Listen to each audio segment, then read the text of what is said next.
Alright, so today I'm going to be talking about the bloodiest strike in American history. That's right, the Homestead Strike that happened at Carnegie Steel in 1892. 3,000 very angry workers attacked 300 other men in retaliation to the doings of Andrew Carnegie and Henry Clay Frick. Blood was shed, lives were taken, and even a few body parts or two were lost.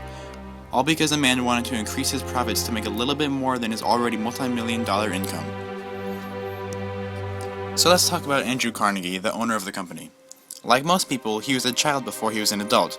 He came to America as a very poor boy and started working as a telegraph messenger and soon made his way up to be the personal secretary of Thomas Scott, who owned the Pennsylvania Railroad. After purchasing many stocks, Carnegie thought it would be best to start his own steel company, so he did just that. After growing his company, he finally purchased the mill at Homestead, Pennsylvania. Carnegie wanted to increase his profit, so he demanded a 25% wage cut, but the workers, being part of the AISW, made him sign a contract saying he wouldn't do anything to harm the pay of the workers. Now, what is the AISW? It stands for the Amalgamated Association of Iron and Steel Workers. So the wages were fine up until the contract was over, that is. Carnegie had Henry Clay Frick, who was second in command of the steel mill, do all the dirty work when it came to dealing with the workers. Frick was known to be very aggressive in the workplace. That, and along with the fact that he was very much against labor unions, caused many people not to like him. With the end of the contract coming up, Frick wanted to get the most production done as possible, for he knew there would be a strike for what he was going to do. To protect him, Andrew Carnegie was sent on vacation to Scotland while Frick would take control of the plant. Frick had a 12-foot wall built around the entire plant. He finally demanded a 22% wage cut that had to be agreed upon by June 24th. The workers, of course, were outraged by this, and they did not accept his final demand. The 3-year contract finally expired on June 9th, and Frick closed the plant that day. Frick had no want for any of the workers entering the plant, so he had the local police keep watch for all hours of the day. Frick didn't think that was enough though. He needed more power, more protection, and more people to start the mill up again. So who was he going to call? That's right, the Pinkerton agents. Frick hired 300 of them to come to Homestead to break up and remove the strikers and resume work at the mill. Pinkerton agents were people from a private detective agency mainly used for solving crimes in special police cases, but they occasionally broke up strikes. They are known to be very tough and get the job done.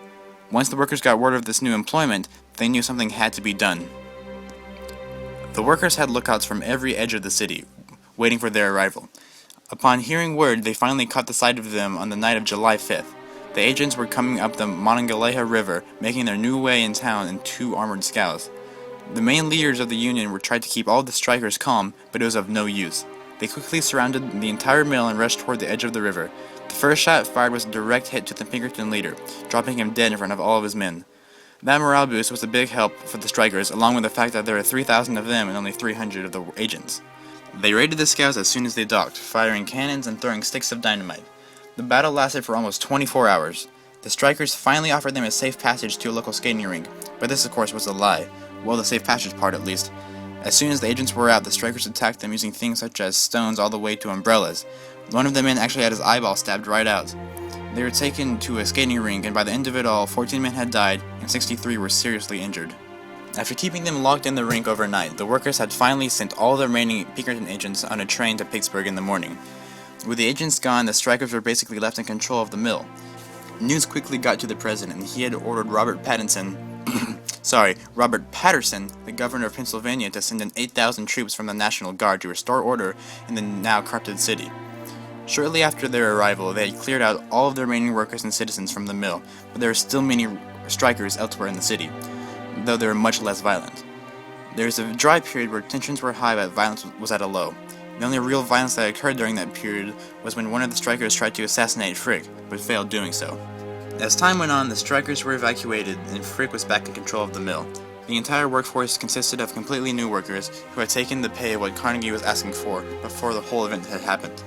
All the lives lost and the lives ruined just to make a little extra money. But that is the American dream for you. Rise from rags to riches no matter the cost. Thank you.